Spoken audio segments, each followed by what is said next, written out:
po nitong squeegee natin, hanapin yung linya nito. May linya itong, ito siya. May linya ganyan. Tapos minarkahan ko itong frame, may linya rin. Tatapat natin yan sa pinakatuktok niya. Itatapat din natin yung blade dito sa tapat ng linya. Or pwedeng konting-konting dito. Mga 1 to 2 millimeters. May tapat mong ganyan, tapos higpitan dito para nag-flat. I-test nyo kung nakatapat. Pag masyadong mataas yan, hihigpitan dito para mas malapit siya doon. Kahit 1/2 o 1/4 inch lang yung taas niya dito sa surface ng screen. Bago mag-print, punasan yung surface niya ng reducer para madulas-dulas siya. Patutuyuan din lang. Dahil ano siya, galon, kailangan lagyan natin ng catalyst. 2 parts ito, 1 part ito. Para mas makapit. Pang testing lang, kaya tipid-tipid hinahalo natin. Pag naka-ready na yung maraming galon nyo po, kahit mapuno ito, halos mapuno. Ganun yung timpla. Ayun ang napakaraming video na dito natin inumpisahan. Nakaset yung linya dito. So, gagawin, pupush natin ganyan, malalagyan yung butas. Tapakan dito.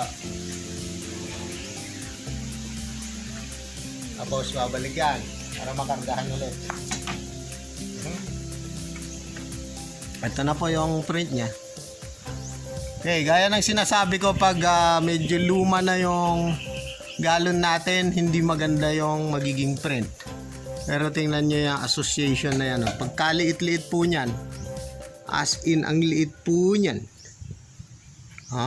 At napalabas pa rin natin po. Okay. So ayos na tayo dun. Yan po yung output itong kay Sardines Qualipure. Ayan. Tingnan nga natin ulit. Lito. Kumpara natin to, lapis. Ayan.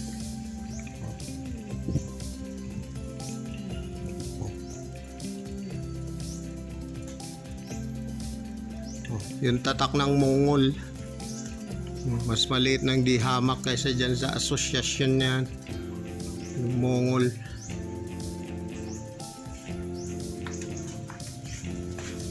Okay, mas maganda pa ang kalalabasan pag bagong-bago yung ano po, yung mga galon natin. Ayos.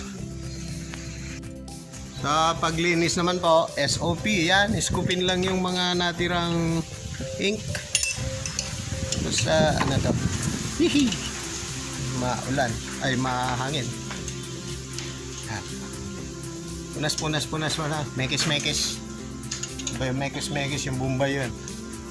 Punas. Alright, dali na yon. Marami tayong video po nun sa paglinis, ano? Saka napakadali yon pag kayong may mga water station. Sigurado ako magaling kayong maglinis eh. Libu-libong ano ba naman ang nililinis araw-araw. Galon. Sa milyong-milyong taong bumibili ng nahugasang tubig. Dito po tayo sa slim. Yan po yung pagkalagay. Mapansin natin, yung frame hindi nakagitna dun sa clamp, medyo tumagilid. Ito ang magdidikta ngayon. Yung pag-ipit niyan sa dito. Pwede natin i-adjust dito kung gusto natin, ano, para dumikit siya dyan. Isasagad natin po dito sa dulo na ganyan. Tapos itatapat natin kung saan maganda.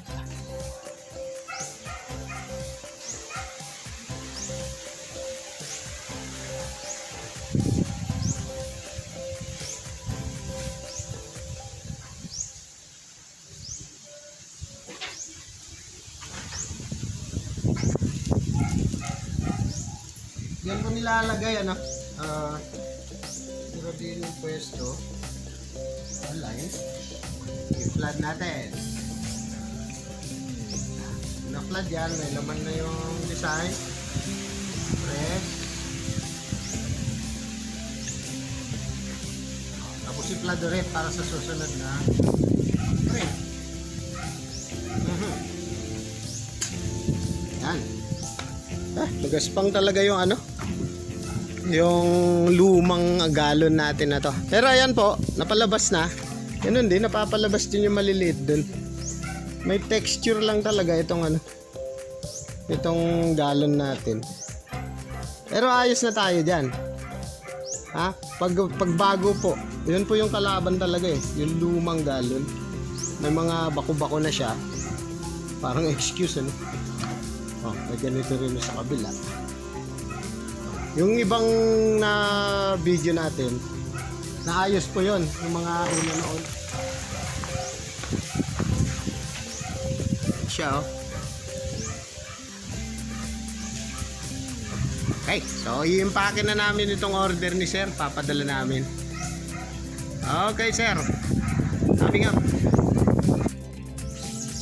Punas. Pwedeng gamitan ng tissue paper. Naka-problema rin pag naubusan ng pili kayo ng tissue paper na maganda-ganda. Yung hindi naghiwa-hiwalay. Kasi pag may himol-mol yun, pakpay kayo dyan.